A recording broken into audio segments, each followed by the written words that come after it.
Hello, everyone. Oh, that is really dark, isn't it? Dearie me. Let's see if we can brighten that up a bit.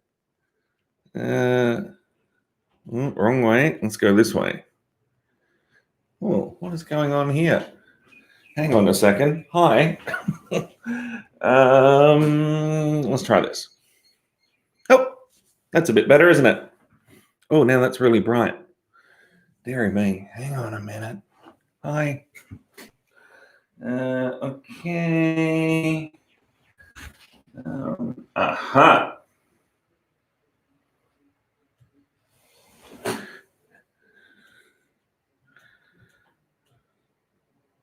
Let's go there.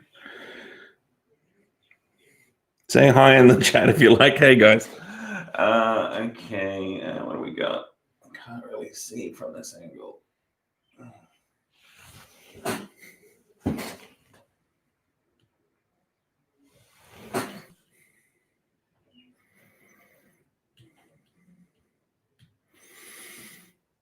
Trying to work my camera by feel here. Here we go.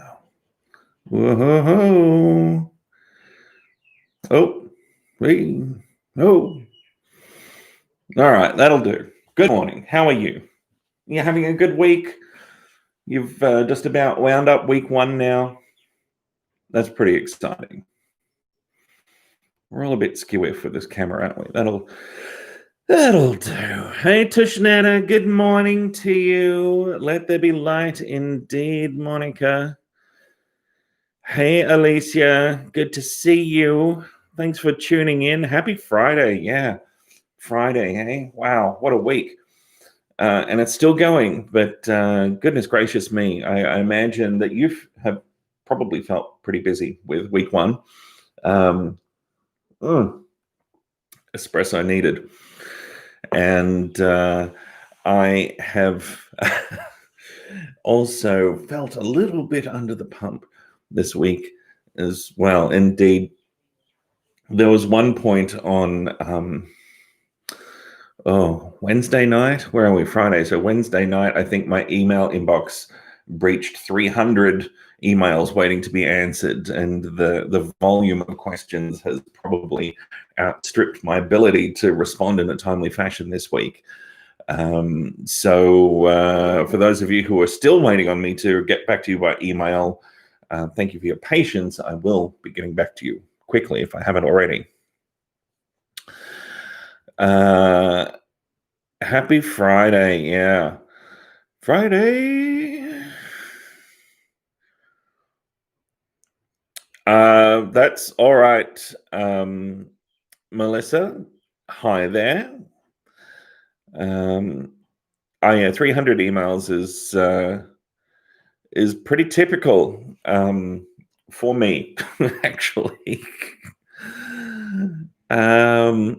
So thank you for your flexibility today as we brought this forward an hour. There's been an all-faculty meeting called, no doubt you've all seen the media this week around Melbourne University and staff job cuts. So we've all been called to a meeting a little bit later on this morning, which is why I've had to bring this forward. So thank you very much. And if you were worried about what the implications of those job cuts were for you and mind, brain, and behavior, do not worry. These cuts will not impact your experience, your educational experience. It's all going to be fine. Yeah, lots to get your head around this morning, this week, Adam. I completely agree. In fact, I was just speaking with a clinical psychologist colleague of mine about what I'd done with you in our first lecture, which was something new that I wanted to trial, and that was, instead of just presenting you with the DSM-5, also sort of, and in doing so, that's what I would have done historically, and unwittingly, I suppose, started to indoctrinate you into the DSM model, and then at a later date, maybe in third year, undone that a little bit and got you to consider other areas or other ways of thinking about mental health issues. But The big change with that first lecture this year was all about laying out that there's more than one way to think about mental health issues. We talked about this idea of categorical and dimensional approaches, and they each have their pros and cons. Of course, we talked about McGorry's staging model as an example of an alternative model of classification of mental health issues, an alternative to the DSM-5 model. The DSM-5 model is also still going to feel abstract to you because we haven't actually used it yet in a lecture. We will next week. So a lot of the questions that you have right now will be answered in next week's lectures when you start to get a feel for how the categorical and dimensional aspects of the DSM-5 actually work. And you see me stepping through the diagnosis of maybe a major depressive episode, for example. So I know that a lot of people are grappling with this idea of categorical and dimensional approaches.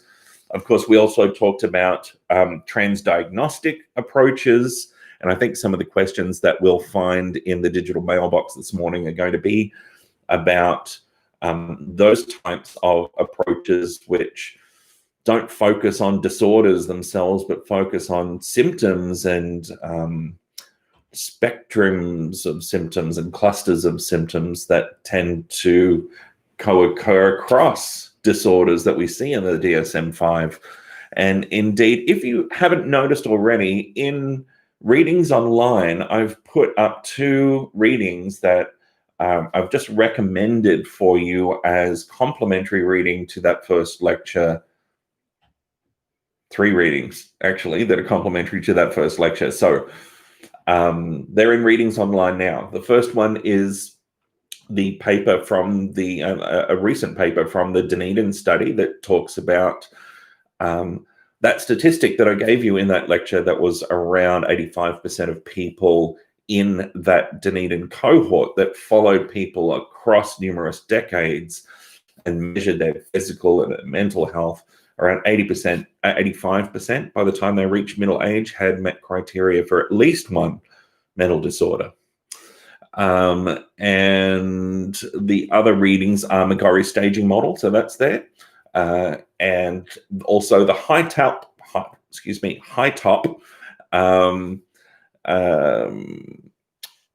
transdiagnostic classification model. Now, I'll tell you in advance, McGorry's staging model and the high top model, the readings are heavy. You do not need to do them. They're conceptually heavy. To tell you the truth, they're probably a little bit advanced, but I've offered them up for you just for your interest. Take the broad brushstrokes from them. Don't get bogged down in the details. I'm not examining you on them. They're just there to support your learning. G'day, Michael. Does anyone have any info? A childcare permit from uni. I don't know what that's about, Fatima, but I would suggest you contact Stop One, and Stop One will be able to answer your question one way or the other.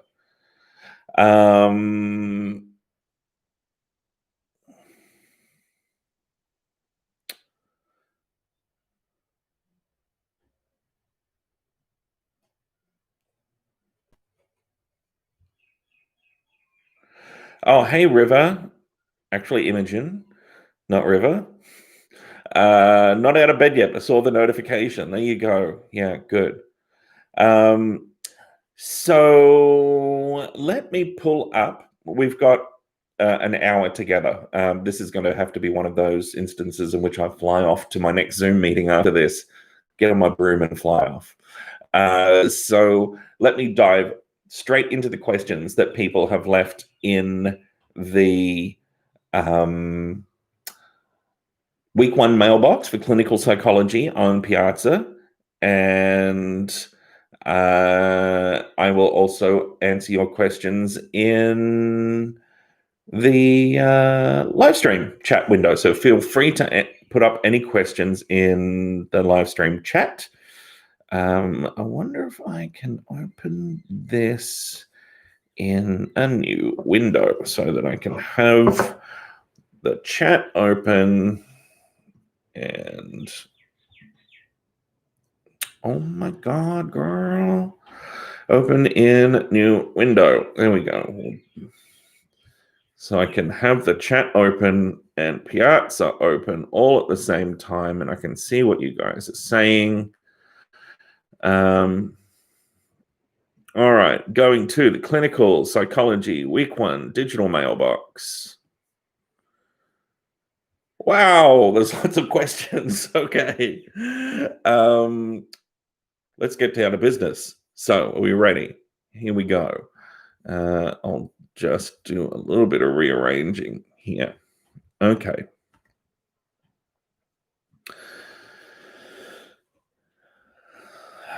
So that's right, 40% for the lab report. That's correct, guys. Yep. Okay. So I'm just going to start from the top and work my way down. The first question here is from Lauren. Thank you for your question, Lauren. Stigma and classification. Many questions use the broad term mental illness in stigma research. How might the type of disorder category influence the degree of stigma attached to it? Yeah, really good question. So whilst there are, I've only really just scratched the surface, shown you the tip of the iceberg, metaphors galore, with stigma. Mental illness stigma is a very complex concept and construct, and there's many different parts to it. It plays out in dynamically different ways according to different disorders, different experiences and mental health issues that people might be having that the public are responding to. How stigma is experienced by each individual person dynamically differs. And yet there are also generalities. There are some sort of broad rules of thumb that generally hold to be true around stigma about mental health problems.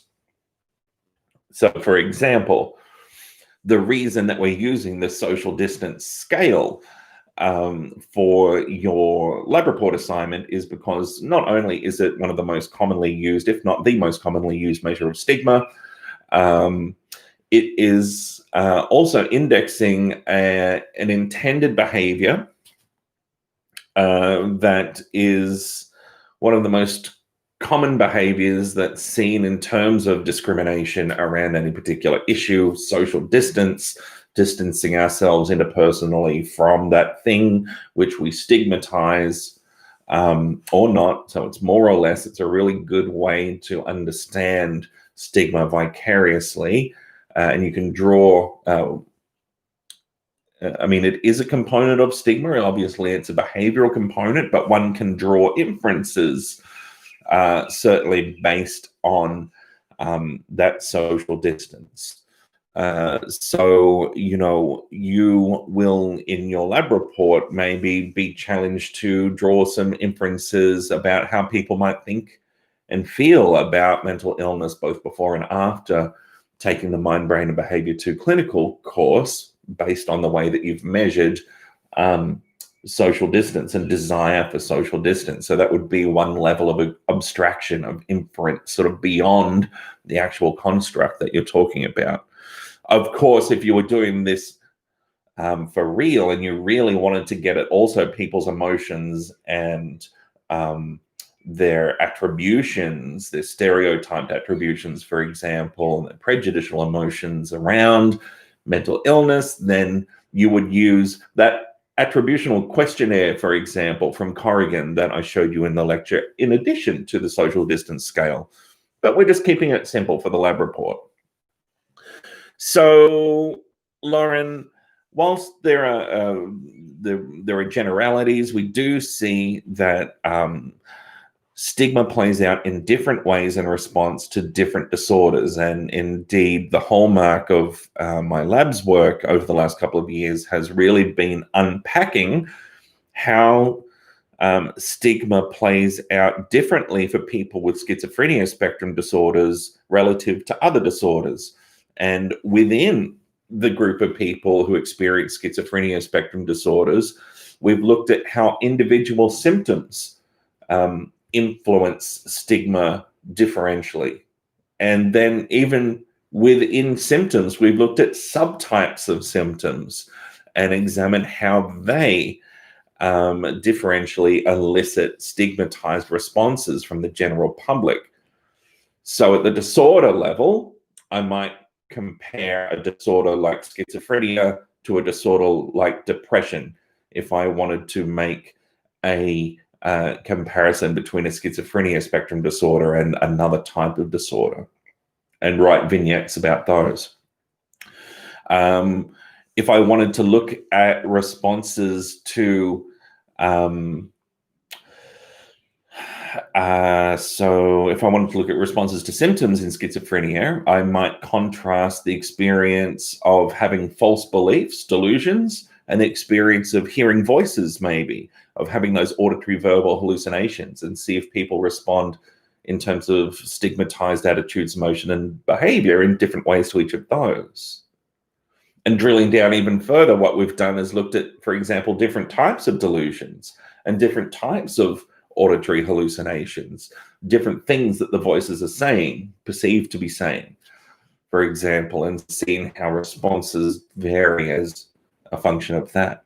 And then there's all sorts of intersectional issues. So if we consider somebody's age, their gender, their sexual orientation, their physical ability and physical health, their religious or spiritual practices. There's a range of areas in which we see contrasting and intersectional stigma and varied and unique responses from the general public around these things, as well as if we flipped the experience and instead of looking at it from a public stigma perspective, looked at it from an experienced stigma perspective, from the perspective of the person who is stigmatized, we do see corroboration of those differences coming through. That's a really wordy answer to that first question, and I think there's like 30 questions. So here we go. Mama's got to get to work. Okay, next question. Are some mental illnesses hereditary? Okay, great question. So when we haven't got to this part of the lecture series yet, but we will. So when we think about mental illness and vulnerability for mental illness, we think about a few things. We certainly think about genetics and biological predisposition. So creating a vulnerability for us. We think about psychological factors in terms of one's way of being, in terms of thoughts and ways of thinking, styles of thinking. We think about emotions, how people feel and behave. And we think also about social factors and external factors as all contributing to the overall risk of whether or not one is going to be at risk for developing mental disorder at all, and indeed any specific type of disorder. And we will next week be talking about this idea of a stress diathesis model, which is sort of getting at the idea that one's complex biological personality, for example, makeup, may sort of set the scene, may be a vulnerability factor, a complex vulnerability factor that when married with certain types of environmental distress may increase the risk for disorder. And the amount of risk and the amount of diathesis that is needed to trigger disorder, for want of a better term, is relative. So if one is very vulnerable in terms of the diathesis, maybe a small risk, a small stressor might tip one towards disorder and distress, for example. But if one is very low in terms of vulnerability, then perhaps a great level of stress would be needed to move towards disorder. So we do consider hereditary factors. We do see that genetics play a role in mental disorders broadly, and certainly some more than others. Indeed, bipolar disorder is certainly implicated as one of the ones that carry the greatest level of genetic contribution. Hi there. And when we get into, I will talk specifically about genetics and heritability around mental disorder in a later lecture. Somebody's asked about JASP, and if an older version's okay, yes, that's fine. An older version is absolutely fine. Is drapetomania a racist structural stigma towards slavery? You'd have to assume that there would be some intersectional racial issues there. Absolutely. That eventually, yeah, did manifest in a structural way through that endorsed diagnostic conceptualization of a mental illness. Hey, Lauren, you're interested in the Mental Health Royal Commission? Okay, well, what I would recommend doing here is very simply Googling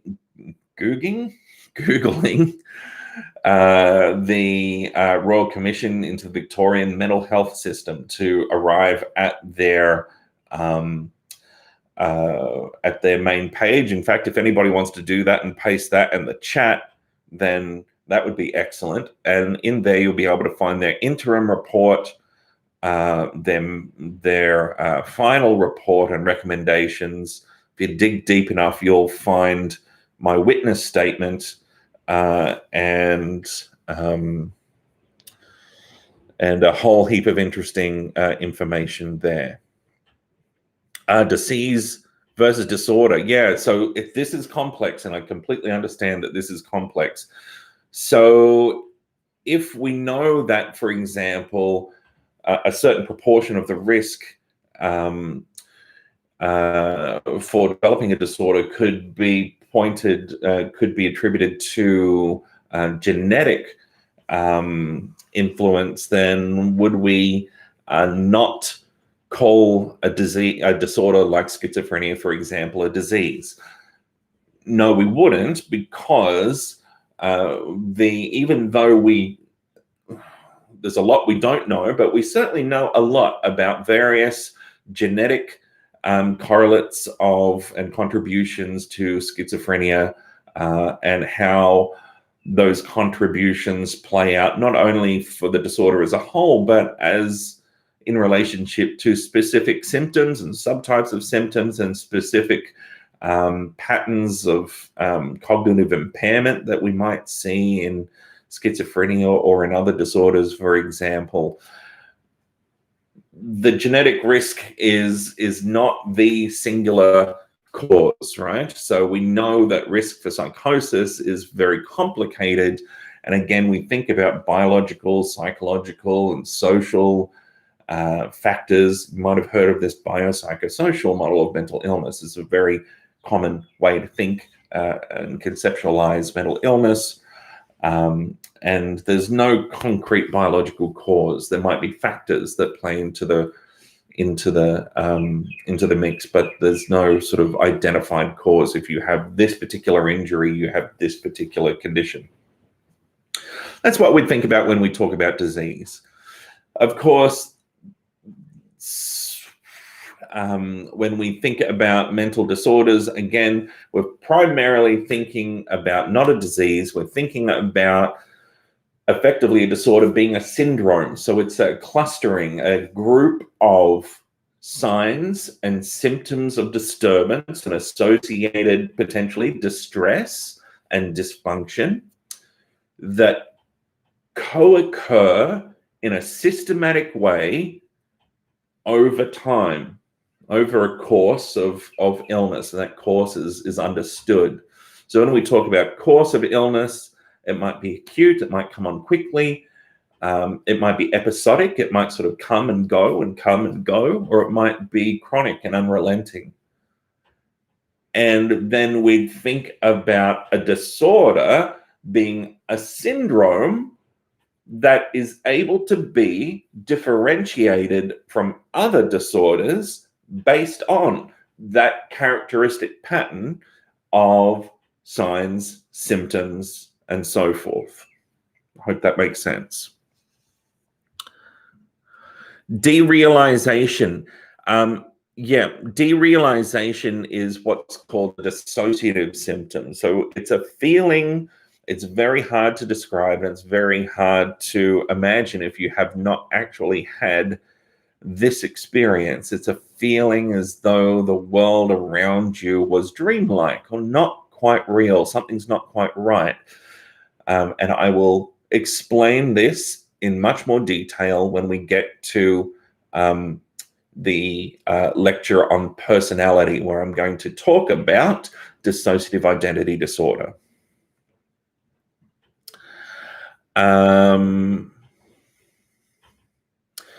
Transdiagnostic models and signs and traits. Yeah, interesting. So one thing you'll notice with transdiagnostic models and personality, so this is a good question by Lauren again, is that models like the high top model, they will focus on, symptoms, but also sort of spectrums of symptoms that all seem to co-occur together. And that might be, and we can talk about this, in fact, I will talk about this further in a later lecture, things that are said to be either internalizing or externalizing, whether thought disorder and cognitive problems that manifest through language indeed comprise a spectra. And these various spectra are very commonly applied to disorders like schizophrenia, depression, anxiety, PTSD, OCD, and so forth in one section of the model.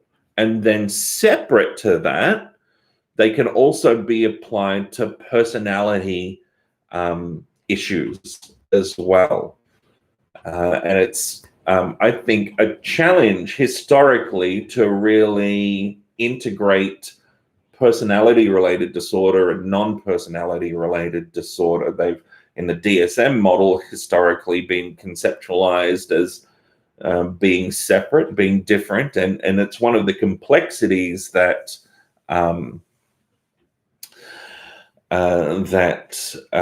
classification systems have to try and deal with the personality disorders are very much defined by being extreme maladaptive versions of personality that are cause, again, distress and dysfunction, and are problematic across situations and over time, and are different to disorders like schizophrenia in that respect.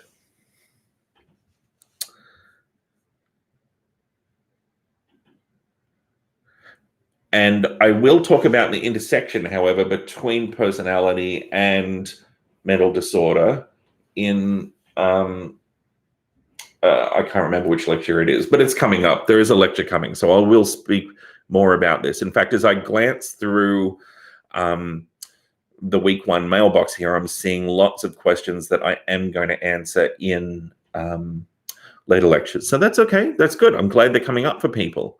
Stigma versus judgment. A question on stigma versus judgment. What is the difference? Is stigma more a judgment of a person's perceived mental health? Judgment is an important part of stigma, if it's automatic or not. Certainly, Corrigan, Pat Corrigan, who's probably the world's most prolific stigma-related author, certainly right up there. in a 2006 paper, put forward this idea of a social attributional model of stigma. And what he said, and this is one that I'm really interested in actually, he said that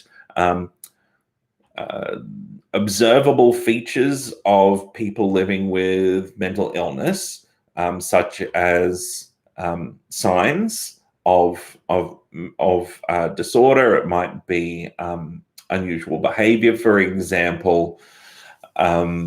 These act as sort of signposts that signify mental illness, and we attach elaborated attributions to those signs. And those attributions really are an important part of the stigmatizing process that can be very much grounded in judgment. So, for example, if I hear about somebody hearing a voice,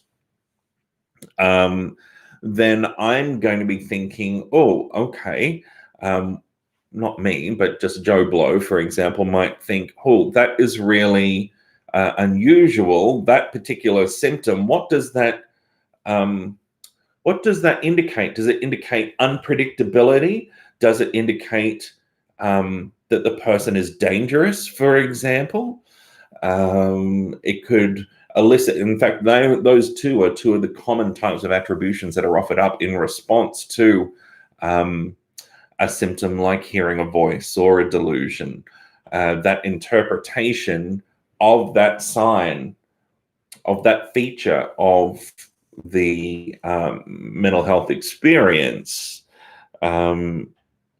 is very much grounded in a judgment of, is this person likely to hurt me or not, based on what I'm witnessing, based on what I'm observing. And to digress really quickly, I said in the lecture that we're all hardwired to stigmatize, and I've received a couple of questions about that, and it's true. So stigma has been evolutionarily adaptive for us. So stigma is a way in which an organism can keep itself safe by avoiding threat. So if there is something that is in the environment, for example, that is exhibiting unpredictable behavior and could potentially be dangerous, so you think about going back to caveman days, then if one distanced themselves from whatever that is, you might be more likely to survive and pass on your genes to the next generation and so forth. There's a whole evolutionary aspect to stigma and interpretation to stigma that one could make from that perspective. And certainly judgments are a big part of stigma. Is this person dangerous or not, for example? And unfortunately, when mapped onto current day issues like people living with mental health problems, unfortunately, things that are not dangerous are misinterpreted as dangerous, and very much because of the influence of news media and movies and books and so forth that have presented people with lived experience as being dangerous. And so we bring all of that cultural context to our interpretation of these signs, and they lead to these problematic attitudes and attributions. So again, if I am aware that somebody's hearing a voice, I might think they're dangerous. I might have the emotional response then of fear, and I might socially distance myself. It's the basic idea. Okay.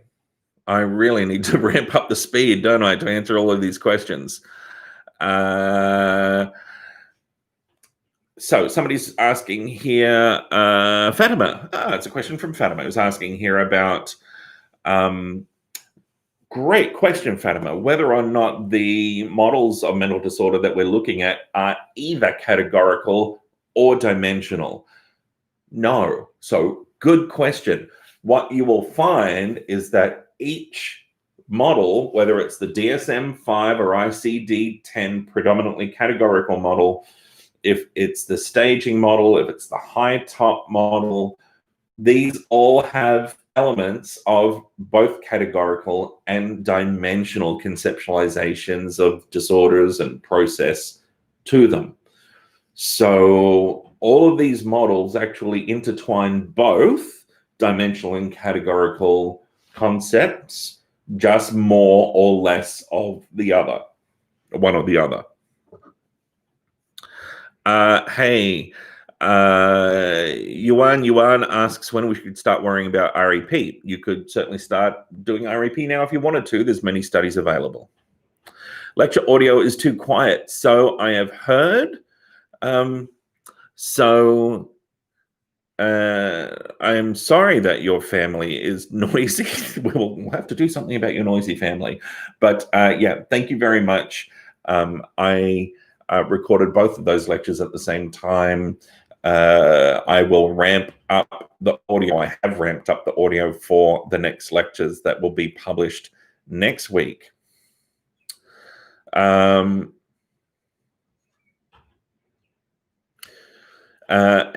a good question here from Monica. I was wondering if stigma can be categorized as visible versus hidden, concealed, and if there are any levels associated with it. I'm not precisely sure what the question is here, but we can certainly, yes, experience aspects of stigma that are not observable by others. About 10 years ago, there was a very there was a lot of interest in this idea of implicit biases and implicit stigma processes that can't be readily observed unless through something like a particular test that's able to dig them out. And they might be things that we're not even aware of, for example. And it's a really interesting concept. I have never gone down this route because a lot of the literature over the sort of following years was drawing out that around stigma, the link between implicit bias and actual discriminatory behavior, for example, was quite tenuous. So it's an interesting idea. Stigma and discrimination can vary in terms of its observable nature, in terms of how flagrant or how subtle it can be. So, for example, you can, it's been observed that people who stigmatize those living with mental health problems are less likely to sustain good eye contact with people with mental health problems in discussion, in conversation. So that's an interesting, very subtle expression of discriminatory behavior arising from stigmatized attitudes and emotions. So yeah, stigma and discrimination can be very obvious and very flagrant or not. Hi, Zhu Wei asks here a question about BPD being stigmatized in the mental health system, and was wondering if it means it's more stigmatized than other disorders, or if it was just brought up as an example of a disorder that is stigmatized. If the former, why is that? As in, what makes BPD different or sets it apart from other mental disorders? Why is it more stigmatized than other mental disorders? If I misunderstood, please let me know. So we were talking in the context of the mental health system specifically here. And yes, BPD, people who live with a diagnosis of BPD, are commonly more stigmatized in the mental health system than other people living with other mental disorders. It is very common that people living with BPD will have to wait longer for care, either physical or mental health care, if it is known that they have a diagnosis of BPD. We will talk about BPD, and for everybody who doesn't know, BPD refers to borderline personality disorder. We'll talk about this a lot in a later lecture. So for the experience of borderline personality disorder can carry risk-related features, can carry difficult interpersonal features. For the person, it can be difficult to sustain relationships and so forth. We'll get down into the features of the experience of BPD in another lecture, but some of these features can be challenging for clinicians to work with in the mental health system, and particularly clinicians. So it's a complex process. It's a complicated problem. One of which road do I go down here? This is actually one of my passion areas. I'm really interested in this area. I've got 2 projects running on this problem at the moment. I think probably the easiest or the best thing to say at this point would be that there's features of the disorder that in the context of the mental health system may be challenging for clinicians to work with, and especially if those clinicians and staff are overloaded in terms of their caseload. The stigma towards people with BPD can vary as a function of caseload. It can vary as a function of the level of training and support that is available for staff, the level of education and understanding. It's very common that particularly in a crisis setting, staff might have some degree of, I suppose, confrontation in working with somebody with BPD, and that person might be referred on to another service. We know there's a high rate of referral on to other services, for example, for people living with BPD. And just that process alone leads to a bias, a misunderstanding amongst clinicians that is the way that people who live with BPD will always be. So if somebody with BPD presents in a very agitated state, for example, one might think that, oh, well, if I refer on and I don't work with that person through recovery over a period of time, and I'm not able to witness working with that person when the interaction is not hostile, maybe is not challenging, and it's actually better to work with through, then I deny myself the ability to learn that people living with BPD actually are not always challenging to work with clinically. This is the most wordy and convoluted answer I've ever given to a question. There's just so many things I want to say, but I also want to leave something out for the lecture that I'm giving that's coming up. So it boils down to features of the disorder are challenging to work with sometimes in clinical practice, and particularly around crisis and emergency. And our conceptualizations of what actually constitutes BPD can be heavily biased based on those crisis presentations when we don't follow through and have an opportunity to learn that it's not always that way. We just maintain the bias and the stigma. Hope that makes sense. There's so much more to it than that, but I hope that helps.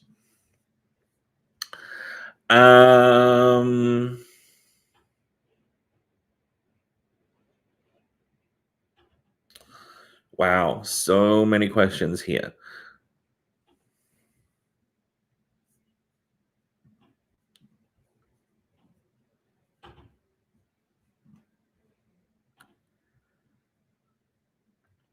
Oh, right. What does treatment relevant symptom targets mean? Why is treatment not targeting a disorder instead of, why is treatment targeting symptoms and not a disorder?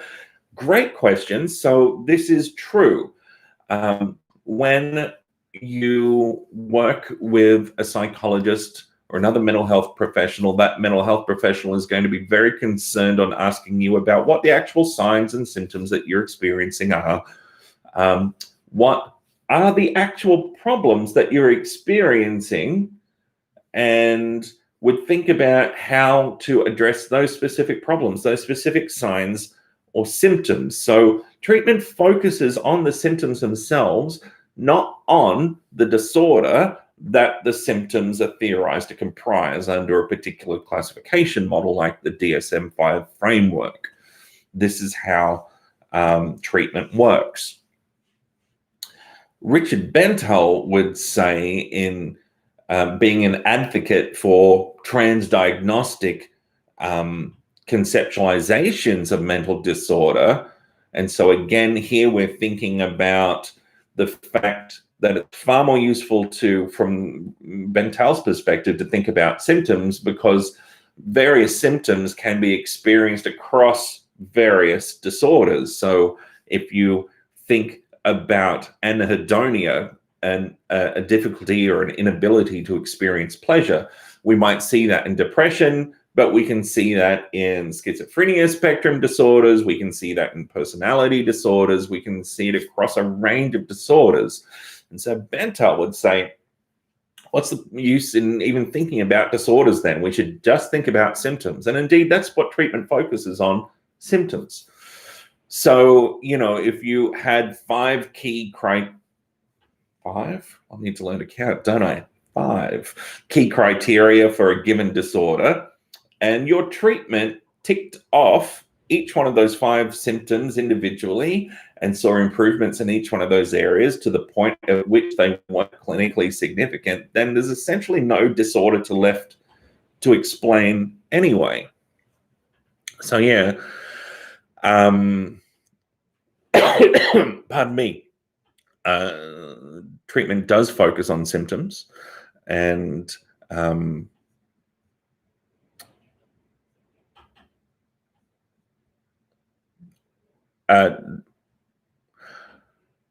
there's a question here about the Zoom links for the lab classes. You won't need them this week. There are no lab classes this week. I've received a number of email questions, and there is a question here asking about what specifically from a lecture is examinable. So, good question. From the lectures, you should consider everything to be examinable unless I say differently. So I think in lecture 1, I probably said something about not getting hung up on the levels of the staging model and needing to remember them.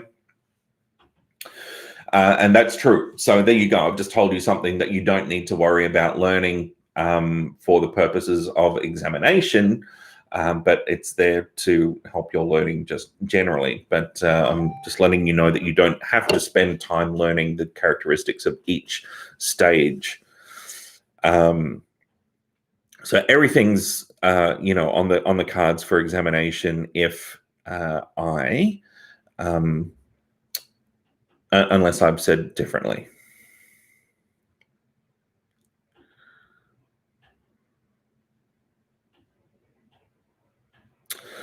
So lots of questions here about stigma.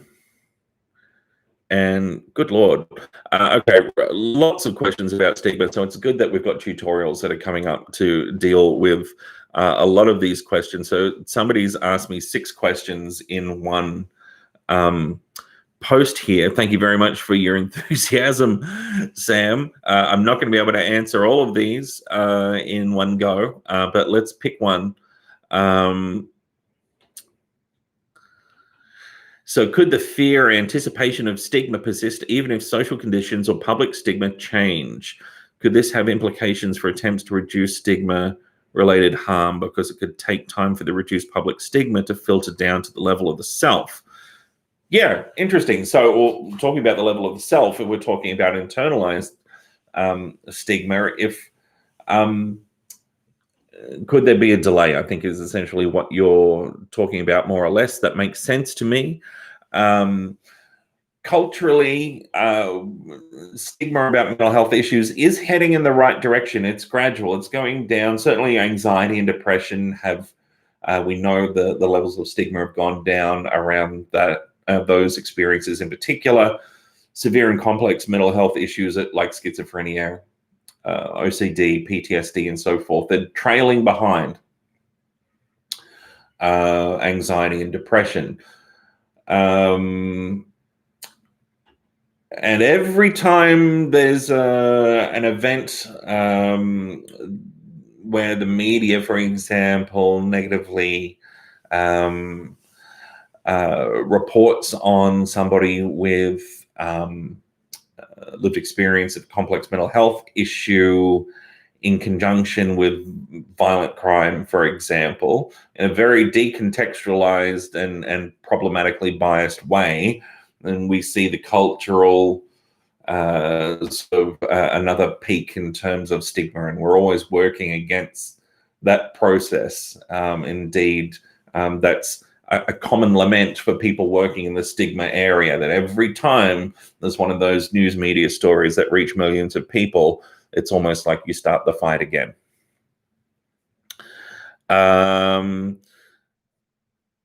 Okay, Melissa says, oh, I don't have a question.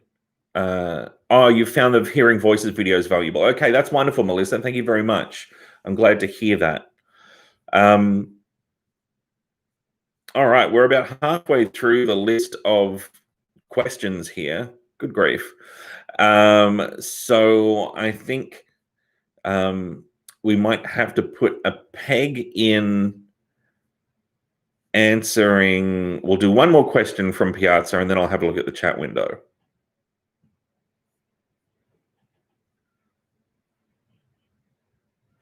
What does combining categorical and dimensional classification systems look like in practice? Yeah, good question. I'll show you next week in a lecture. So as soon as we start working with the DSM-5, which is a hybrid categorical, primarily categorical, but also dimensional system, we will, this will all be more concrete. Everything's abstract at the moment, so I've just given you the first little glimpse. Indeed, I think a lot of these questions are going to be answered by the next lectures. So just quickly, dimensionality in the DSM-5 is very much represented by I suppose, the chapter organization as well in the DSM-5, and also the ability to provide dimensional ratings of symptom severity, for example, and so forth. And we'll talk more about that in lectures next week. Wow, look at all of these questions. We need to clone me, don't we?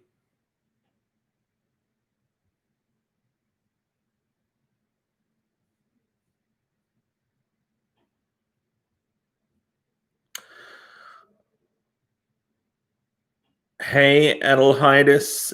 Yeah, you could email the researcher. That's fine. What was the reading for this week? So, good question. So, the core reading, the reading that I've set as prescribed reading for the clinical psychology section of the course is in perusal. You'll find it in perusal. It's also the core reading for your assignment. And it is the Cozy Luck reading on challenging the stigma of mental illness among college students. So it's all about a previous project that was very much like the research project that we are doing for your assignment.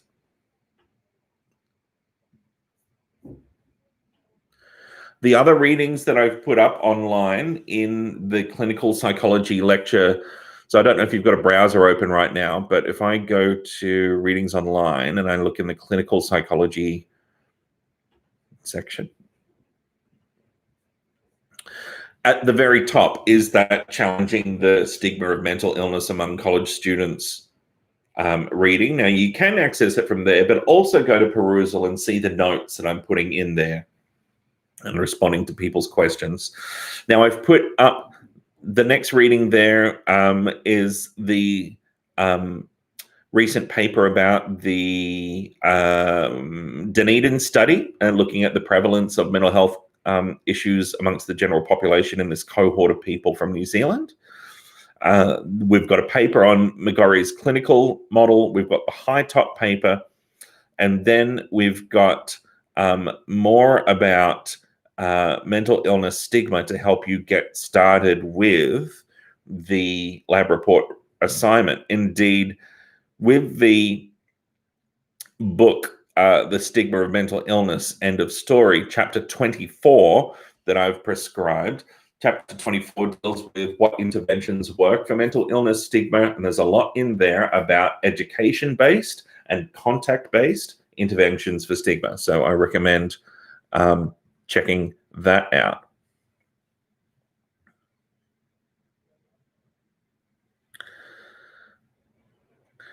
Yeah, Callie, the learning outcomes are a good indication of what questions I'll be asking on the exam around each lecture.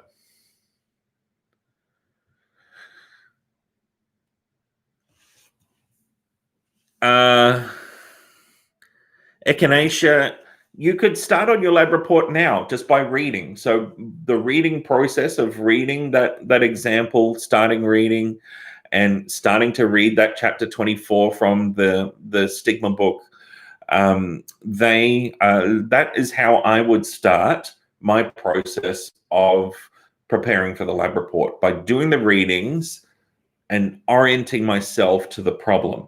Also reading the lab report brief that is in the assignment module, the new assignment module on the LMS.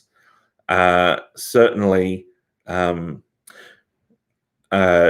look at that and keep that with you by hand, by your side as you do those readings, and keep in mind what your actual task is.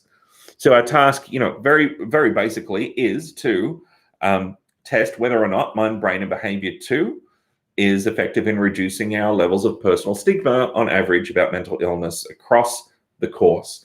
We're going to give the same survey twice. We've done it already. We're going to do it again after we've finished Mind, Brain, and Behavior 2. And then I'll collate the data. I'll analyze the data. I'll give you the results. And we'll have results of some tests that by then you will know what they mean. And you will be able to write a report analyzing and talking about this experiment that we've run. Sam, that's okay. I will get to them eventually, but it might take a couple of these consultation sessions to work through them all. So that's fine. I'm obviously have not gotten through everything. I think we got through about a third of the questions, but I'm just and as I said, there's going to be certainly more questions answered, I think, in the upcoming lectures, and we've got another stream again next week. We'll eventually get through it all. I'm just very happy to see you all thinking and interested and engaged, and it just makes the whole experience of teaching worthwhile. It would be far less gratifying if you weren't interested.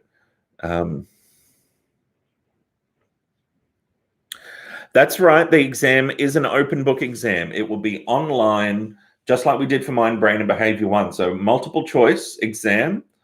It will, the way it will work is that in the examination period, you will be able to complete the exam at any time during a window of a number of days that I set up. But once you start the exam, you have to finish it there in one sitting. You'll have 3 hours and 15 minutes to finish the exam, or if you've got special arrangements, you may have a different time limit. It will be 120 questions, multiple choice questions, and It will be open book.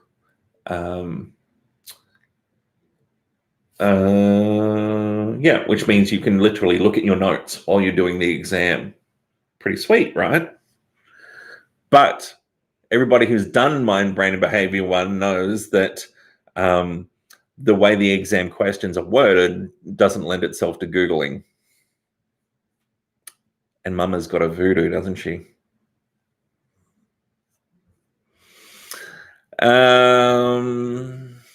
All right, one more question, seeing I'm now a minute late for the faculty town hall meeting.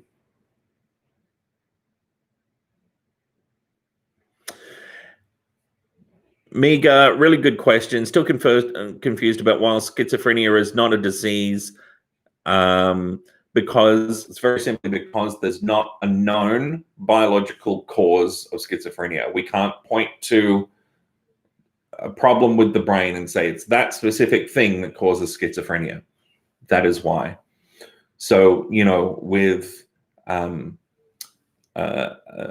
dementia, with a stroke, with a physical condition, with cancer, with diabetes, for example, you can point to a known physical cause and say that's the cause of this experience for that person. We can't do that with schizophrenia or any of these mental disorders. It's far more complicated. There's many different factors, but we're still learning about how exactly this all happens. So we don't think about mental disorders as constituting diseases.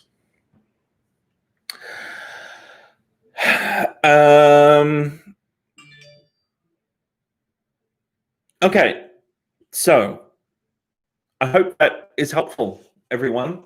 We will stream again next week.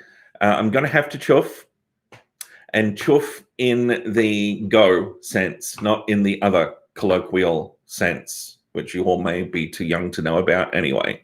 There's some homework for you.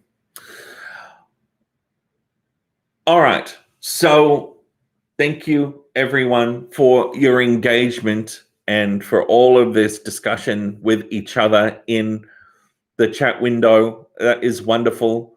Should we do another Mind, Brain, and Boogie at some point as well? We can do another one of those for you all to hang out and be with each other with, and we can do. Maybe we'll look at whether we can fit in a double stream next week, maybe an extended stream to work through all of this backlog of questions. Okay, everyone, have a good day. Take care. Thanks, team, and I will see you in the next week. Have a nice weekend, yeah? All right, take care. Bye.